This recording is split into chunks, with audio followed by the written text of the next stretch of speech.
Well, welcome to the channel, viewers. Reverend Dr. J.W. Morrison, theologist, Central Coast, New South Wales, Australia, Gosford, actually. Thanks for coming in. I appreciate you and the time that you've taken to watch these biblical-based videos, psychology through theology, using the texts as a means of trying to get in underneath what can happen in relationships. More on the dark side than the light side. A lot of people just want the light without the responsibility of the dark. A lot of religious people just want the goodness of God and they forget about the dark side of God. Same in relationships. We just want the easy path. For the narcissists, the path of least resistance is usually the way for them.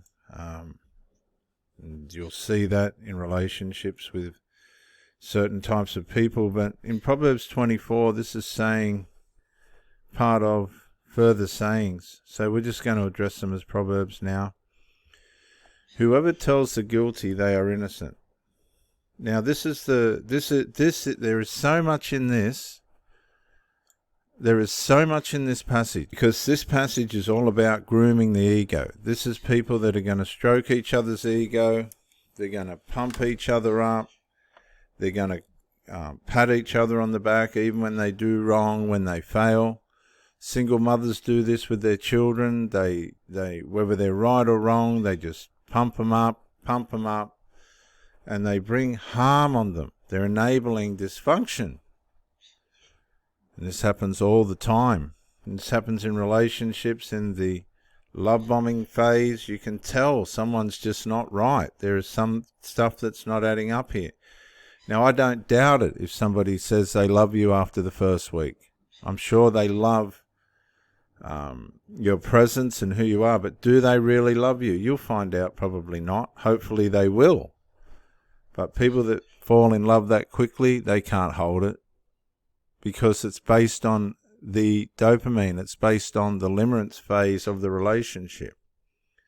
They're thrilled that they've found somebody new that can possibly perform at a level in which they enjoy. A lot of people mistake love with how they feel, and this is a good way to tell if you're with somebody that runs on their emotions or somebody that's grounded. And you can go along for the ride and you can see how it's all going to work out, but usually it's going to work out the way it started, fast.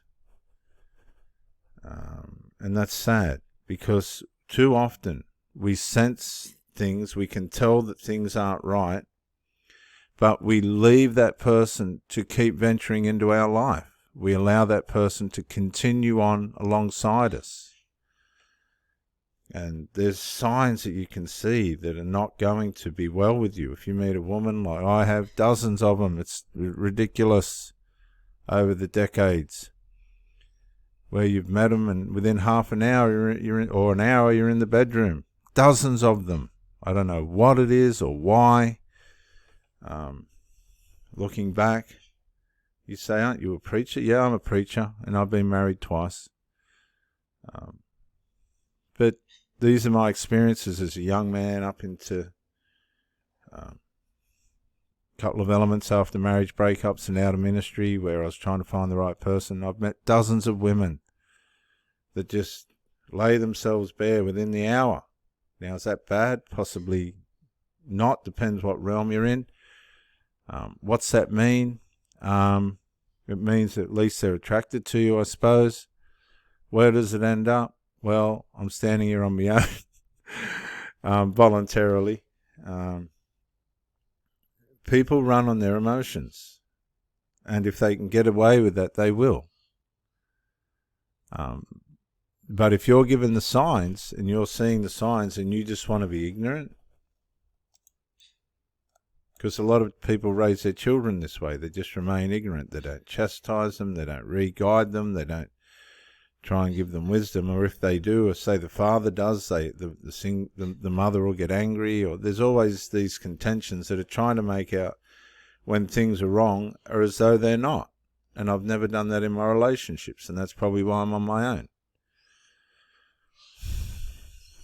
But at the end of the day, viewers, listen to me. If you've got standards and boundaries, you are in a minority.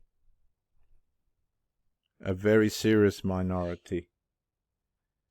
And you have to hold your ground. You have to believe in what's right for you and for what's right for the people around you. And if that's going to make you look judgmental, or as the smear campaigns and the flying monkeys will say, that person's a psycho or whatever, easy to say behind someone's back. That's how flying monkeys work. They psych each other up, and you'll see them swinging through the trees really hard and fast in the spirit, and they're psyching each other up because they're bringing things down, and then the vine snaps. Yeah.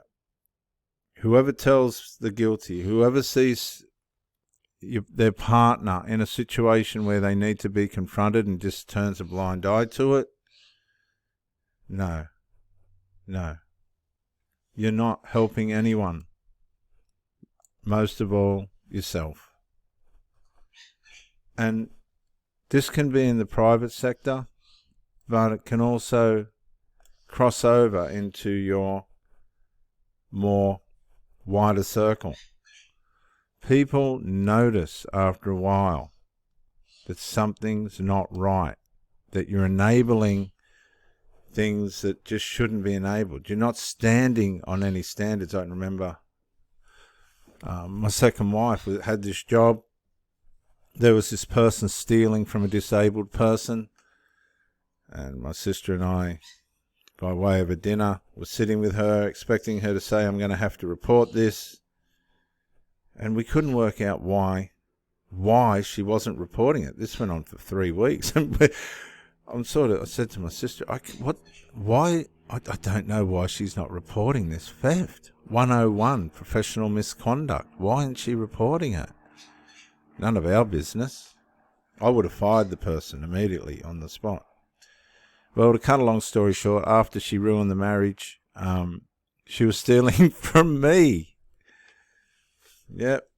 So be very careful. If somebody's outside your relationships in an affair and your partner's sticking up for the person that's in the affair, guess what?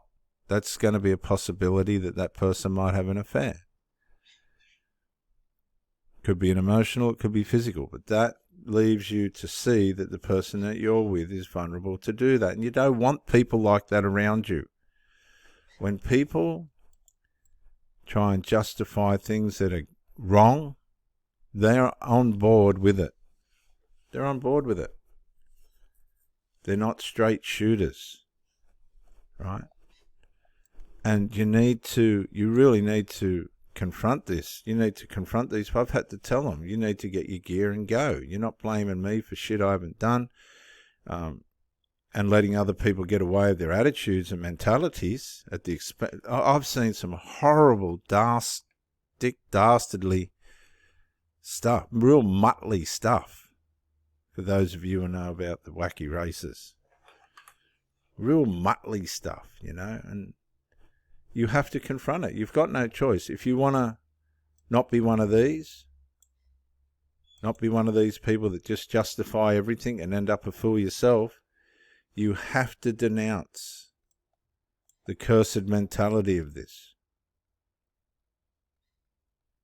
Because there's a lot of people enabling people in their wickedness. They're enabling them in their immaturity. They're enabling them in their addictions, their alcoholism, their medication taking. They're enabling them to walk away from good people in relationships just to go along with how this person is instead of giving them right counsel and helping them to stop and think for a minute. It's a mess out there. So whoever tells the guilty, they are innocent. Okay, a lot of these people need people brought to justice, and they're not living just themselves. And then they complain because things haven't gone the way they expected, and yet it was brought on them by themselves. A lot of these people are the victim of their own demise. Whoever tells the guilty they are innocent, peoples will curse them. People don't like this stuff. Okay, people don't like it when somebody does something wrong to someone that's good. they take heart to it. It frightens them. You see, it's hard enough without encouraging people to be evil. Would you agree it's evil enough out there without encouraging people to continue on in their evil?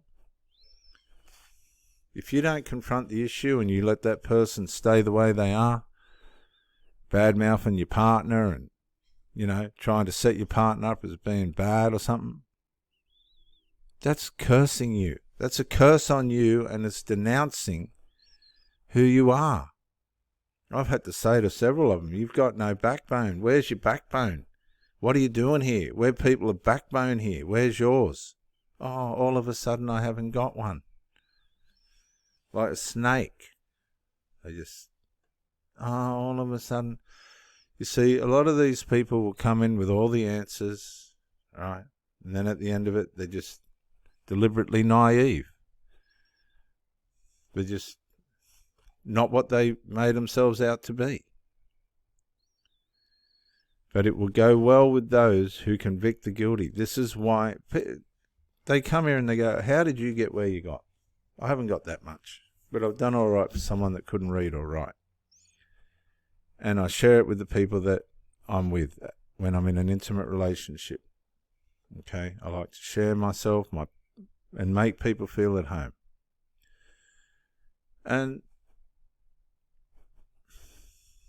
it's because you confront the issues as you go, even if you look bad. If you're justified, you have to confront the issues as you go. If you don't, right, if you just go around telling people that are wrong or ignoring people that are wrong to make them feel innocent, it's people like me that are going to get sus and go, hang on a sec, if this woman ain't fixing that, she ain't fixing anything else.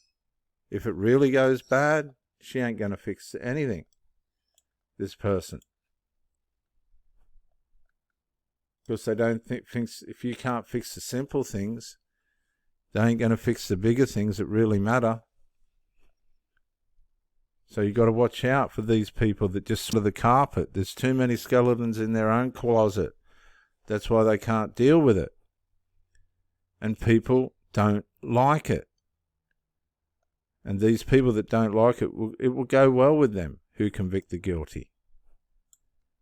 And rich blessing will come upon them. I'm Reverend Dr. J.W. Morrison, theologist. Thank you for joining me, and bye for now.